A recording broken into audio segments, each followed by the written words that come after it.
اللہ تعالیٰ نے نا اس سورہ احقاف میں جنات کا بھی تذکرہ کیا ہے. جنات پر ایمان بھی، ایمان کا مطلب یہ یقین رکھنا کہ جنات کا وجود ہے، یہ بھی ایمان کا حصہ ہے. جنات کا منکر بھی اسلام سے خارج ہے، کیونکہ قرآن مجید سے، احادیث سے، تواتر سے یہ بات ثابت ہے کہ اللہ نے ایک مخلوق آگ سے بنائی ہے، ایک مخلوق بنائی ہے نور سے، جس کو کیا کہا جاتا ہے؟ فرشتہ. اردو میں، فارسی میں فرشتہ، انگلش میں اینجل، اور عربی میں ملک. عربی میں کیا کہتے ہیں؟ ملک، جس کی جمع ملائکہ ہوتے ہیں. ملائکہ تو بہت آتا ہے نا قرآن مجید میں. تو گورے بھی مانتے ہیں اس کو، کیونکہ یہ تو آسمانی کتابوں سے، تواتر سے ثابت ہے. تو اب یہ فرشتہ چونکہ مادی مخلوق نہیں ہے تو ہمیں وہ مخلوق نظر نہیں آتی. اب سائنس کا یہ کہنا ہے، سائنس تو یہاں تک کوئی سائنس مادی چیزوں پہ تحقیق کر سکتی ہے بھائی جان. کچھ چیزیں سائنس کی دسترس سے کیا ہے؟ خارج ہے. اگر وہ دلائل سے ثابت ہو جائیں، دوسرے دلائل سے، تو ان کو مان لیا جائے، نہیں ثابت ہو تو نہیں مانا جائے. اب سارے پیغمبروں نے فرشتوں کے وجود کا بتایا ہے. حضرت موسیٰ، عیسیٰ علیہ السلام، موسیٰ علیہ السلام، داؤد علیہ السلام، تواتر سے. تبھی یہود و نصارہ اور مسلم سارے متفق ہیں کس کے وجود پر؟ فرشتوں کے. اسی طرح اللہ نے ایک مخلوق کو آگ سے بنایا، اس کو کیا کہا جاتا ہے؟ جن. چونکہ وہ انسانوں سے چھپی ہوئی ہے اس لیے اس کو کیا کہا جاتا ہے؟ جن. جن چھپی ہوئی چیز کو کہتے ہیں. مجنون کسے کہتے ہیں؟ جس کی عقل چھپی ہوئی ہو، پردہ پڑ گیا ہو، دیوانہ ہو گیا ہو. جنین اس بچے کو کہتے ہیں جو ماں کے پیٹ میں ہو، وہ بھی چھپا ہوا ہوتا ہے نا. فلما جن علیہ اللیل، قرآن کہتے ہیں جب رات چھا گئی، اندھیرا کر دیا رات نے، تو ہر وہ چیز جو چھپی، جنون اسی سے نکلا ہے. جنون پاگل ہو گیا نا، گویا دماغ ہی غائب ہو گیا ہے، ٹھیک ہے نا. تو ہر وہ چیز جو چھپی ہوئی ہوتی ہے نا، اس میں جیم ڈبل نون والا مادہ پایا جاتا ہے. تو جن کو بھی جن اس لیے کہتے ہیں کہ وہ ہوتا ہے لیکن نظر بولو نہیں آتا. تو اس کے بارے میں ہمارا عقیدہ کیا ہے جو اسلام نے ہمیں بتایا ہے؟ بھائی جنات بھی مکلف ہیں اعمال کے، ان میں اچھے بھی ہوتے ہیں اور ان میں برے بھی ہوتے ہیں. البتہ شیطان ایک ایسا جن ہے جو برا ہے. ہر جن برا نہیں ہوتا، لیکن شیطان ایک برا جن تھا جو اڑ گیا تھا نا، پٹے بازی میں لگا تھا اور قیامت تک پڑا ہی رہے گا. اس کی نسل بھی ایسا ہی ہے. لیکن جنات میں اچھے بھی ہوتے ہیں اور جنات میں برے بھی ہوتے ہیں. جنات تعلیم کہاں سے لیتے ہیں؟ انسانوں سے لیتے ہیں. جنات میں کوئی الگ سے پیغمبر نہیں آتے. انسانوں ہی کو اللہ نے یہ فضیلت دی ہے کہ جنات فالو کس کو کریں گے؟ انسانوں. تبھی جتنے مذہب انسانوں میں ہے نا، اتنے ہی مذہب کس میں ہیں؟ جن اگر میرا بیان سنتے ہیں تو 20 رکعت تراویح کے قائل ہو جاتے ہیں. کسی اہل حدیث کا بیان سنیں گے تو 8 کے قائل ہو جاتے ہیں. جہلم والی سرکار کا بیان سنیں گے تو جنوں کی بیویاں عدالت سے جا کے ان کی عدالتوں سے خلا لے رہی ہوتی ہیں کہ وہ شوہر ان جن شوہر دینے پر راضی نہیں ہوتا. وہ سارے جھگڑے جو انسانوں میں ہے نا، جن میں ہو سکتا ہے کچھ 4 شادیاں کرتے ہو جو میرا بیان سنتے ہو اور پٹ بھی رہے ہو جنیوں سے، چڑیلوں سے اور جن میں ایسے بھی ہوں گے جو 1 کے قائل ہوں گے. تو جتنے، مجھے نہیں پتا جنات کو 4 کی اجازت ہے کہ 1 ہی ہے، یہ کچھ مسائل ہو سکتا ہے جنات کے ہم سے ڈفرینٹ ہو، لیکن بہرحال تو حدیث سے ہمیں یہ پتہ چلتا ہے بھائی ایک مخلوق ہے جسے کیا کہا جاتا ہے؟ جن کہا جاتا ہے. وہ ہے، اس کا وجود ہے. اور چونکہ وہ ہو سکتا ہے یہاں بھی کچھ جنات بیٹھے ہوئے ہوں. اگر وہ آپ کہیں وہ بیٹھے ہوئے کیوں؟ بھائی وہ کھڑے ہو گئے تو سب آپ لیٹے ہوئے ہوں گے پھر یہاں پہ، اس لیے ان کو بیٹھے ہی رہنے دو. ٹھیک. میں اکثر چٹکلا سناتا ہوں نا، وہ پرانا ہو گیا لیکن کیا کریں. ایک آدمی کو کسی نے بتایا یہ فلیٹ پرانا ہے، خالی ہے، یہاں جنات ہیں، ادھر نہیں جانا. وہ فنٹر بنا تھا. میں چل جن من کی ایسی کی تیسی گیا، بیل بجائی، بندہ باہر نکلا نا، اب الٹے پاؤں اس کے آنکھیں گول گول. تو پھر بھی اس میں بڑا کانفیڈنٹ نہیں. اس نے کہا کوئی ڈرتا ورتا نہیں بھائی صاحب، آپ میں نے سنا یہاں کوئی جنات ہیں. تو وہ کہتا ہے میں تو 500 سال سے رہ رہا ہوں، مجھے تو اب تک کوئی جن نظر. اس نے کہا لے بھائی یہی جن ہے بھائی، 500 سال سے رہ رہے کم، سمجھ رہے ہو؟ اچھا، تو جنات کی پیدائش انسانوں سے پہلے ہوئی ہے اور جنات کی تعداد بھی انسانوں سے زیادہ، کیونکہ قرآن میں ہے قد استکثرتم من الانس، اے جنات تمہاری تعداد تو انسانوں سے بھی زیادہ ہے. تو پتہ چلا جنات انسانوں سے بھی زیادہ ہے. تو ان میں اچھے بھی ہوتے ہیں، برے بھی ہوتے ہیں، ہری پگڑی والے بھی ہوتے ہیں، سفید پگڑی والے بھی ہوتے ہیں، دیوبندی بھی، بریلوی بھی، قادیانی بھی، ہندو بھی، ہر طرح کے فرقے. کیونکہ یہ تعلیم کہاں سے لیتے ہیں؟ انسانوں سے. تو جتنے مولویوں کی جتنی قسمیں ہیں نا، سب سے زیادہ قسمیں تو پاکستان میں پائی جاتی ہیں. جتنی قسم کے مولوی ہیں جس ملک میں ہوں گے اتنے ہی قسم کے فرقے بھی اس ملک میں، جنات میں بھی ہوں گے. کیونکہ یہ تعلیم کس سے لے رہے ہوتے ہیں؟ میں نے بتایا انسانوں سے. دوسرا، ان میں ایک مسئلہ ہے، ان میں شر کا عنصر خیر سے زیادہ غالب ہے. انسان کی جو نیچر ہے نا، انسان کی نیچر یہ ہے کہ انسان کی نیچر میں خیر زیادہ غالب ہے، شر مغلوب ہے. انسانوں میں اچھے بائی نیچر اچھے زیادہ ہوتے ہیں، برے کم. ہر انسان جھوٹ کو ناپسند کرتا ہے لیکن کچھ پھیکو بھی ہوتے ہیں. ہر انسان چوری کو ناپسند کرتا ہے لیکن کچھ چور بھی ہوتے ہیں. لیکن جنات کا معاملہ الٹا ہے. ان میں شر کا عنصر خیر سے، یہ سرکش، آگ میں سرکشی ہے نا، تو ظاہر ہے ہمیں اللہ نے مٹی سے بنایا. مٹی میں کیا ہے؟ تواضع. تو حق سن کے چپ ہو جانا چاہیے انسان. ہو جاتے ہیں، ہاں کچھ شیطان قسم کے ہوتے ہیں وہ چپ نہیں ہوتے، لیکن نارملی انسان کو جب صحیح بات پتہ چلتی ہے وہ کیا ہو جاتا ہے؟ چپ۔ مٹی ہے تو مٹی والی خاصیت اس میں ہے، جنات میں آگ سے بنے تو اور آگ بھی شعلے مارتی ہوئی، تو اس لیے جنات کی طبیعت میں سرکشی زیادہ۔ ایک بات یہ ہو گئی۔ دوسری بات کیا ہو گئی بھائی؟ جنات جو ہے نا، جنات یہ انسان سے زیادہ طاقتور ہوتے ہیں لیکن مرعوب ہوتے ہیں یہ انسان سے۔ اس کی میں ایک مثال دوں، بیل زیادہ طاقتور ہے یا وسیم بھائی؟ بیل، لیکن قابو کس کے ہوتا ہے؟ بیل، انسان کی۔ وجہ اس کی ہے کہ وہ مرعوب ہوتا ہے انسان سے، اس کو اللہ نے وہ دماغ نہیں دیا جو کس کو دیا ہے؟ انسان کو دیا۔ بیل کو جس دن پتہ چل گیا نا کہ میں زیادہ پاورفل ہوں تو کھوٹے کی جگہ آپ بندھے ہوئے ہوگے، بیل نہیں بندھا ہوا۔ لیکن اللہ نے ایک روب رکھا ہے جانوروں پہ بھی انسان کا۔ گدھے کو دیکھو، چلتے رہو وہ منہ نیچے کر کے لوڈ اٹھا کے چلتا رہے گا، اس کو احساس ہی نہیں ہوتا کہ میری ایک لات پہ مارا ہے یہ بندہ جو بیٹھا ہوا ہے نا میرے اوپر، تھوڑا سا یوں کیا اور ایک کھسکایا اٹھا کے گرے گئے۔ تو ایسے ہی خوب سمجھ لو، جنات انسانوں سے ڈرتے ہیں، نہ کہ انسان کو جنات سے ڈرنا چاہیے۔ جنات ڈرتے ہیں کس سے؟ انسان سے۔ لیکن ہوا یہ کہ قرآن سے یہ بات ثابت ہے، سورہ جن میں اللہ نے فرمایا وَأَنَّهُ كَانَ رِجَالٌ مِّنَ الْإِنسِ يَعُوذُونَ بِرِجَالٍ مِّنَ الْجِنِّ فَزَادُوهُمْ رَهَقًا۔ جنات انسان پہ سرکش ہو گئے، شرارتیں کرنے لگے، ادھر سے بندہ اٹھا کے ادھر کر دیا، ادھر سے اٹھا کے ایک صحابی کو جن اٹھا کے لے گئے تھے۔ حضرت عمر رضی اللہ تعالیٰ عنہ کے دور میں ایک خاتون کا شوہر گم گیا، تو اس کی بیوی آئی حضرت عمر کے پاس کہ میرا میاں ہے ہی نہیں، پتہ نہیں کہاں گیا۔ حضرت عمر نے 4 سال کے بعد نا اس خاتون کا نکاح فسخ کرا دیا۔ یہ امام مالک کی دلیل ہے کہ 4 سال کے بعد نکاح فسخ ہو سکتا ہے۔ امام ابو حنیفہ کے جو فتوے ہیں نا، زیادہ تر انہوں نے حضرت علی اور عبداللہ بن مسعود کو فالو کیا ہے۔ وجہ اس کی یہ ہے کہ وہ کہتے تھے کہ یعنی جو اس بارے میں حناف کہتے تھے حضرت علی نے تینوں خلفاء کا زمانہ بھی دیکھا ہے اور نبی کا زمانہ بھی، تو ان کا علم باقی تینوں خلفاء سے زیادہ ہے، اس لیے فقہ حنفی میں حضرت علی اور عبداللہ بن مسعود کو بہت ترجیح دی گئی ہے۔ جہاں ٹکراؤ ہوتا ہے نا باقی خلفاء اور سیدنا علی میں، تو وہ ترجیح کس کو دیتے ہیں؟ کیونکہ حضرت علی ان تمام محفلوں میں، ان فتووں میں تینوں خلفاء کے ساتھ ہوتے تھے، تو وہ سب کے دلائل بھی جانتے تھے اور ان پہ پھر بعض چیزوں سے سیدنا عمر نے رجوع بھی کیا ہے حضرت علی کے کہنے پر۔ تو عمر کم تھی نا، علم حاصل کرنے کا موقع ان کو زیادہ ملا، تو اس لیے حضرت علی کا موقف جو میں نے خلا والے اس میں ریکارڈ کروایا کہ بھائی نہیں، جب تک ہمیں پتہ نہیں ہوگا مر گیا ہے کہاں گیا تو ہم کیسے نکاح ختم کرتے۔ بہرحال حضرت عمر نے کا یہ قول تھا، تو مالکی فقہ میں ہے، تو فقہ حنفی نے بھی اس میں فقہ مالکیہ پہ فتویٰ دیا ہے۔ تو 4 سال ان کو نکاح کیا کرا دیا حضرت عمر نے؟ ختم کرا دیا۔ وہ بندہ آ گیا تھوڑے دنوں میں، تو روایت میں آتا ہے حضرت عمر خوفزدہ ہو گئے نا ٹھیک ہے بھائی، ایک بندہ کہہ رہا ہے میری بیوی آپ نے کسی اور کو کیسے دے دی؟ تو حضرت عمر نے پھر کہا بھائی اب تمہارے پاس 2 آپشن ہیں، یا تو تمہاری بیوی ہم تمہارے حوالے کر دیتے ہیں، یا پھر مہر لے لو، اس کو طلاق دے دو۔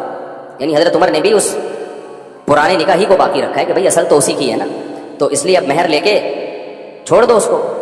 مقصد یہی ہوگا کہ ہم اس کا وہیں نکاح کرا دیتے ہیں، یا دوسرا آپشن یہ ہے کہ ٹھیک ہے بھائی اب تمہارے نے، اس نے کہا نہیں اب ظاہر اب کسی اور مرد کے پاس چلی گئی ہے تو انسان کو اس میں غیرت بھی آتی ہے نا، انہوں نے کہا نہیں میرا مہر مجھے واپس کر دیں، اب اسی کے ساتھ رہے، ٹھیک ہے نا۔ پھر حضرت عمر اس سے پوچھنے لگے ہوا کیا تھا، اس نے بتایا جن اٹھا کے لے گیا تھا۔ مصنف عبدالرزاق یا مصنف ابن ابی شیبہ کی روایت ہے، جن اٹھا کے لے گیا تھا۔ تو بعض دفعہ ایسا ہوتا ہے کہ انسان کو جن بولو اغوا کر لیتا ہے۔ تو قرآن کیا کہتا ہے؟ لیکن آپ لوگ کے ساتھ نہیں ہوگا، خدا کا واسطہ جنات کو زیادہ لفٹ نہ کراؤ، پوری سیٹ اپ ہمارا برباد ہو گیا اس چکر میں۔ صحابہ میں بھی ایک واقعہ ہو گیا نا، یہ تھوڑی کہ ہر گھر میں جن یہ کر رہا ہے، دوسرے گھر میں جن وہ کر رہا ہے، تو تیسرے گھر میں جن نندوں کو لڑا رہا ہے، چوتھے گھر میں جن ساسوں کو لڑا رہا ہے۔ ہمارا تو پورا پروگرام یہیں سے شروع ہوتا ہے یہیں پہ ختم ہوتا ہے۔ ایک آدھ سینکڑوں میں کوئی ہو سکتا ہے جن اٹھا کے لے جائے، پھر واپس بھی کر کے میرا خیال ہے دے گیا۔ اچھا، تو قرآن میں سورہ جن میں آتا ہے انہ کان رجال من الانس، جنات نے خود ہی یہ بات کہی کہ ہم سے انسان ڈرنے لگے اور ہم سے پناہ لینے لگے۔ یعوذون برجال من الجن، ہم جیسے اللہ کی پناہ میں آتے ہیں نا مصیبتوں سے بچنے کے لیے، اعوذ باللہ ہم کہتے ہیں اللہ میں تیری پناہ میں آتا ہوں، تو لوگوں نے کیا کیا تھا، مشرکین نے جنات کی پناہ میں آنا شروع کر دیا کہ جنات ہمیں مصیبتوں سے بچائیں گے۔ تو جب جنات کو یہ لگا نا کہ ہم ڈرتے ہیں انسان سے اور یہ ہمیں اتنی ویلیو دے رہا ہے کہ یہ مصیبتوں سے بچنے کے لیے ہمارا سہارا لے رہا ہے، تو اس چیز نے جنات کو انسانوں پہ سرکش بنا دیا اور جنات اپنی اوقات سے باہر نکل گئے۔ یہ بالکل ایسا ہی ہے جیسے کمزور سا باریک سا ٹی بی کا مریض ہو اور محلے کے بدماشوں کے دماغ میں کسی نے جا کر ڈرا دیا کہ بھائی یہ دیکھنے میں ایسا لگتا ہے، اندر سے یہ بہت زرخیز ہے، بہت خطرناک ہے۔ بار بار جب یہ پروپیگنڈا ہوگا تو وہ جو پتلا سا ہے نا اس کو بھی احساس ہونے لگے کہ شاید میں واقعی میں کوئی بہت بڑا فنٹر ہوں۔ وہ بھی سینہ چوڑا کر کے چلنا شروع کر دے. کسی دن کسی نے ایک چپٹ لگائی تو ڈھیر ہو جائے گا. تو جب انسان کی ناجائز تعریف ہوتی ہے وہ اپنے بارے میں غلط فہمی میں مبتلا. تو جنات بھی اپنے بارے میں یہ سمجھنے لگے کہ یار یہ اتنے بڑے بڑے انسان جو کیا کیا چیزیں ایجاد کرتے ہیں, لوہے کو پگھلا کے تلواریں بنا لی انہوں نے, اور جہاز ایجاد کر لیے, راکٹ ایجاد کر لیے, یہ کر لیا وہ کر لیا, تو یہ ہم سے ڈر رہے ہیں. ٹک ٹک ٹک, بڑے بڑے سائنسدان بھی ہم سے کانپ رہے ہیں کہ پتہ نہیں مجھ پہ کسی نے کچھ کر دیا ہے اور یہ جنات یہ کر سکتے ہیں. تو جنات کو لگا کہ بھائی یہ اس سے کھیلو, اس سے کیا کرو. جیسے آپ کے جیب میں بندوق نہیں ہے لیکن کوئی ڈر رہا ہے. ہمارے ایک دوست کے ساتھ کیا ہوا, ایک ڈاکو آیا, وہ ڈاکو بھی کوئی بیچارہ نیا نیا ڈاکو بنا تھا, بیچارہ تو نہیں کہنا چاہیے ڈاکو مت کو. تو انہوں نے کیا کیا, یوں کیا نا, یوں. یہ رفیع بھائی کا قصہ ہے. ہمارے رفیع بھائی نے بچے ہوئے ہیں, اللہ ان کو بچا کے رکھے, ورنہ حرکت انہوں نے ایسی کی تھی کہ اب تک ڈیلیٹ ہو چکے ہوتے یہ, کیونکہ یہ ڈاکو آج کل ایسے نہیں ہے یوں کرو تو بھاگ جائیں. تو انہوں نے کیا کیا, انگلی سے نا یوں, وہ سمجھا پسٹل ہے, بس یوں یوں دکھایا, وہ بھاگ گیا. تو مجھے آ کے بتا رہے ہیں کہ ڈاکو آیا تھا, میں نے جیب سے یوں کیا, یوں. میں نے کہا رفیع بھائی کوئی دعائیں کام آ گئی ہیں آپ کے.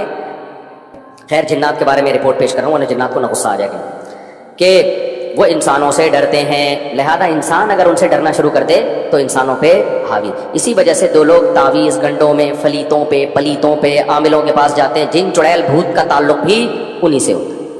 تبھی میں کہتا ہوں عاملوں کے پاس, اور عاملوں نے جنات کو قبضے میں نہیں کیا ہوا ہوتا. یہ عامل خوش فہمی میں, جنات نے ان کو قبضے میں کیا ہوا ہوتا ہے. سمجھتے ہو؟ جیسے لوگ امریکہ کو برا بھلا کہہ رہے ہیں, اسرائیل کا ساتھ دے رہا ہے. امریکہ کہہ رہا ہے بھائی مجھے نہیں برا بولو, میں نہیں دے رہا, اس نے مجھے گردن سے دبوچا ہے, یہ میری جیب سے پیسے نکال رہا ہے. تو وہی کمبل والا قصہ ہے نا, وہ کہہ رہا ہے میں تو کمبل چھوڑوں, کمبل نہیں چھوڑ رہا مجھے, وہ کمبل کے بجائے ریچھ نکلتا ہے نا. وہ کہہ رہا ہے میں کمبل کو چھوڑوں, کمبل نہیں کم وقت مجھے چھوڑ رہا. تو یہاں بھی یہ میرے بھائی مسئلہ ہے کہ کیا بات تھی, کہاں سے کہاں نکل گئی.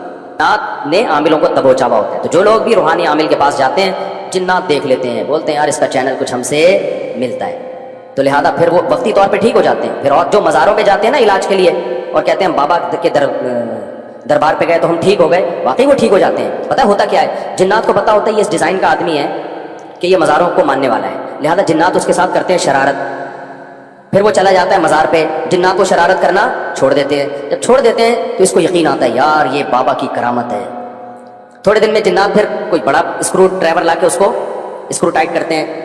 پھر وہ کہتا ہے یار بابا کے مزار پہ جاؤ, یہ والے چھوٹے بابا ہیں, وہ والے بڑے بابا ہیں, ادھر جاؤ, وہ تھوڑی بڑی خبر ہے, وہاں رس زیادہ ہوتا ہے, پھر ٹھیک ہو جاتا ہے. یہ ہوتا ہے ان لوگوں کے ساتھ. واقعی آپ نے دیکھا ہوگا نا, مائیں وہ جلاتی ہیں مرچیں, ٹوٹکے کرتی ہیں نا, اور بچہ ٹھیک ہو جاتا ہے, واقعی ٹھیک ہو جاتا ہے. لیکن پتہ کیوں, شیطان کو پتہ ہوتا ہے کہ اس بچے کی ماں کا ایمان کامل نہیں ہے, یہ ٹوٹکوں پہ یقین کرتی ہے, لہذا شیطان نا بچے کو چٹکیاں مار مار کے رلاتا ہے.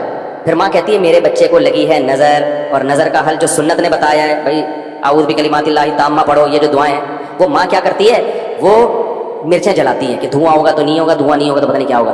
بچہ وقتی ٹھیک ہو جاتا ہے, پھر اس سے زیادہ تھوڑے دن میں چیخیں مارتا ہے. پھر ماں پھر وہ ٹوٹکے کرتی ہے, کہتی ہے دیکھو مفتی طارق مسعود صاحب تو میرے اپنے گھر میں نہیں میری چل رہی. میں اس دن گھر میں گیا, میرے بچے میں مرچیں جل رہی ہیں. میں نے کہا میں ساری دنیا میں بیان کر رہا ہوں, گھر والوں نے کہا نہیں ٹھیک ہو جاتا ہے اس سے. میں نے کہا خراب ہی اسی سے ہو رہا ہے, چھوڑ دو, رونے دو, چیخنے دو, شیطان مایوس ہو کے اپنی فائلیں لپیٹ کے چلا جائے گا.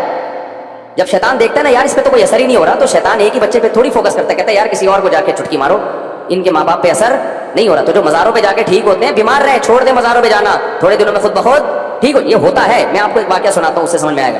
ہم ایک گاؤں میں گئے, وہاں سارے بدعتی لوگ رہتے تھے نا, تو وہاں ایک قبر تھی کسی بزرگ کی. اچھا اس قبر کے قریب جا کے لیٹو, لوگ کہتے تھے یہ بزرگ لات مارتے ہیں, اور بندہ لڑکتا ہوا قبرستان کی دیوار سے جا کے لگتا ہے. واقعی ہوتا تھا ایسے, بزرگ تو لات نہیں مارتے تھے لیکن ہوتا تھا. ہم نے کہا چلو جا کے, ہم نے کہا ڈرامہ ہے کچھ بھی نہیں ہے. انہوں نے کہا نہیں ڈرامہ نہیں, یہ سچی مچی میں ہو رہا ہے. اچھا ہم گئے, اتنا موٹا بندہ لیٹا, ایک دم لڑکتا ہوا قبرستان کی دیوار تک کرالنگ, واقعی لگ رہا تھا کوئی اس کو دھکا دے رہا ہے, خود نہیں جا رہا تھا, جو لیٹ رہا ہے گھومتا ہوا قبرستان کی دیوار. تو انہوں نے ہمیں کہا دیکھا یہ ہوتے ہیں بزرگ. میں نے کہا یار یہ فٹ بال کے کوئی کھلاڑی رہے ہیں, یہ بزرگ ہیں یہ کیا ہیں. مجھے پتا تھا اگر یہ بزرگ ہیں تو یہ کام نہیں کر رہے. بزرگوں کا کام ٹھوٹے مارنا تھوڑی ہے یار, کر بھی نہیں سکتے.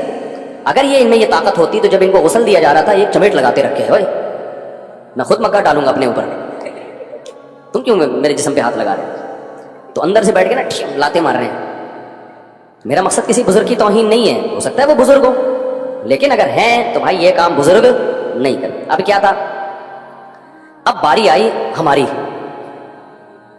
اچھا میرے ساتھ ایک اور مولانا تھے, بہت چھوٹا قد تھا ان کا, دبلے پتلے, ان کا نام ہی ہم نے ملا مختصر رکھا ہوا تھا. یعنی میرے دوست تھے پرانے, لیکن جتنے دبلے طلبہ تو آپ کو پتہ ہے شرارتی ہوتے ہیں نا, تو ہم نے ان کا نام رکھا ہوا تھا مولانا مختصر. جیسے ایک مولانا تھے ہمارے مدرسے میں, عبد الباقی نام تھا ان کا, وہ بھی چھوٹے سے دبلے سے. ایک قاری صاحب کے ساتھ انہوں نے تجوید ٹھیک کرنا شروع کر دی. وہ قاری ہوں تو چکھواتے ہیں, آپ کو پتہ ہے, وہ قاری اتنا زور زور سے ہاں بولو ہاں عین اتنی چکھوا رہے ہیں. ہمارے ایک طالب علم نے کہا یار مولانا عبد الباقی تھوڑے سے باقی رہ گئے ہیں, ان کو مزید ختم نہ کرو. باقی ایک تو ویسے ہی چھوٹے سے, تو انہوں نے کہا عبد الباقی مزید تھوڑے سے باقی رہ گئے یار, اتنا زور نہ لگاؤ. تو وہ اتنا پتلا سا طالب علم تھا, ان کا نام تھا مولانا ملا مختصر کہتے تھے ہم انہیں. اب کیا ہوا ہے کہ میں جا کے لیٹا, میں لیٹا تو کوئی لڑکی نہیں آ رہی. انہوں نے کہا ایسے کرو اپنی آنکھیں بند کر لو, یہ ہاتھ یوں رکھ لو. ہم نے ہاتھ یوں رکھا, پھر بھی نہیں ہو رہا کچھ. انہوں نے کہا سورہ فاتحہ پڑھو. میں نے سورہ فاتحہ پڑھی, پھر بھی نہیں ہو رہا. سورہ اخلاص, سورہ فلق, سورہ ناس سب کچھ پڑھ لیا. انہوں نے کہا اچھا ایک دفعہ خود تھوڑا سا موو کرو. ہم نے وہ بھی کر لیا, کچھ بھی نہیں ہوا. بڑے حیران ہوئے کہ یار یہ مسئلہ کیا ہے. پھر وہ مولانا مختصر آئے نا, جو بہت ہی لائٹ, وہ لیٹے, کچھ بھی نہیں ہوا. تو انہوں نے کہا تمہارا عقیدہ ٹھیک نہیں ہے. اچھا پھر کیا ہوا؟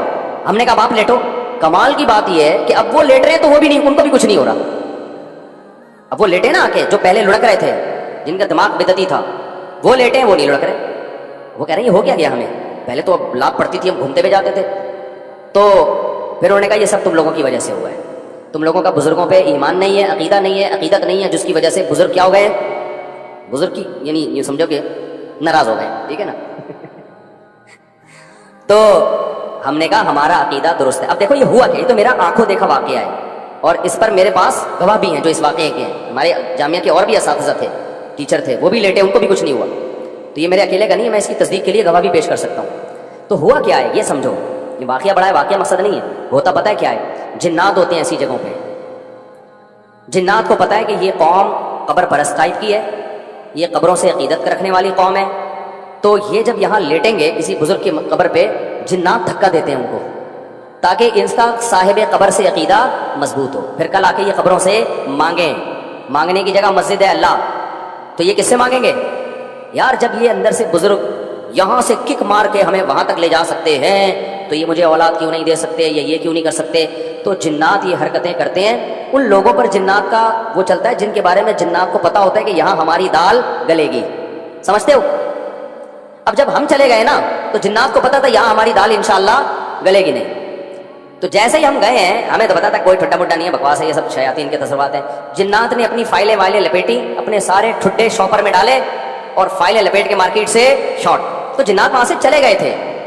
یہی وجہ ہے کہ وہ لوگ اب دوبارہ لیٹے تو ان کو کچھ نہیں ہو رہا, حالانکہ پہلے تو ان کو ہو رہا تھا. اور اسے بھی پتا چلا وہ ڈرامہ نہیں کر رہے تھے, ڈرامہ کر رہے ہوتے تو دوبارہ کر لیتے. تو بھی حیران تھے اب ٹھڈا کیوں نہیں آ رہا بھائی. ہم نے کہا بھائی یہاں جنات تھے, شیاطین تھے, جو تمہارا عقیدہ خراب کرنا چاہتے ہیں. تو اب وہ جنات مارکیٹ سے کیا ہو گئے ہیں, شارٹ. اب سمجھ میں آیا جنات کا فلسفہ. جو یہ ٹوٹکے کرتے ہیں, سل بٹے گھماتے ہیں نظر اتارنے کے لیے, مرچیں جلاتے ہیں, ساری ٹینشنیں انہی کے بچوں کے ساتھ ہوتی ہیں. اور جو یہ حرکتیں نہیں کرتے, ان کے بچوں کے ساتھ یہ ٹینشنیں نہیں ہوتی. جو جادو ٹونوں پہ زیادہ بلیو کرتے ہیں, ٹونے کے اثر بھی کس پہ ہوتے ہیں, انہی پہ. جو کہتے ہیں تیرے باپ میں دم ہے تو تعویذ لا کے رکھ دے, کچھ بھی نہیں ہوگا, ان پہ واقعی کچھ بھی نہیں ہوتا. تبھی تو میں عاملوں کو کہتا ہوں ابے تم نے اتنے جنات جلا دیے, اتنے مار دیے, 8-10 جنات ہمارے سامنے بھی لے آؤ بھائی. اور تم مجھے دھمکیاں کیوں دیتے ہو, یہ کر دیں گے وہ کر دیں گے. تم دیکھو اونٹ نے ایک بندے کو یوں اٹھا کے نہ یوں رکھ دیا تھا زبا سے پہلے, تو جنات بھی یوں اٹھا کے کیا کرتے ہیں, مجھے یوں کرتے ہیں.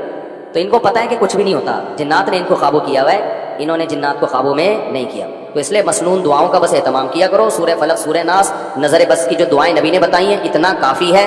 اس سے آگے اگر بڑھنے کی کوشش کی تو جنات سے حفاظت نہیں ہوگی. اور زندگی میں جو لوگ عامل کے پاس جاتے ہیں, چاہے دیوبندی عامل ہو, رائبنڈ کا مقیم ہو, بنوری ٹاؤن کا ہو, جامعہ الرشید کا ہو, دارالعلوم کرنگی کا ہو, جامعہ فاروقیہ کا ہو, جامعہ اشرفیہ کا ہو, یا بریلوی عالم ہو, شیعہ ہو, عالم نہیں, شیعہ عامل ہو, بریلوی ہو, حاجی ہو, حرمین کے امام کا علاج کرا کے بھی آیا ہو, کبھی ان لوگوں کو لفٹ کرانے کی کوشش بولو مت. یہ ایسی خاردار جھاڑیاں ہیں, جو اس میں پھنسا وہ ہمیشہ کے لیے برباد. تو جو کچھ ہو رہا ہے نا, اگر جن آ بھی رہا ہے, بس یہ سورہ فلق, سورہ ناس, آیت الکرسی, اور کوئی حل نہیں ہے اس کا. سمجھتے ہو؟ نہیں علاج ہو رہا تو صبر کرو, صبر سے ہی بھاگے گا جن. کیونکہ جن جب دیکھتے ہیں, دیکھو بچپن میں ہم کسی طالب علم کو چھیڑتے تھے نا, وہ چھڑتا تھا تو چھیڑتے تھے, نہیں چھڑتا تھا تو نہیں چھیڑتے. تو جن بھی کہتے ہیں جب یہ چھیڑ ہی نہیں رہا, اس کو تنگ کر رہا ہوں, چلو بھائی پتلی گلی سے یہاں سے نکلو. اور جب دیکھتے ہیں نا ٹینشن لے رہا ہے, کبھی ادھر علاج, کبھی ادھر علاج, کبھی وہ عامل, کبھی وہ عامل, پھر جن کہتا ہے بھائی یہ جگہ بہترین سوٹیبل ہے,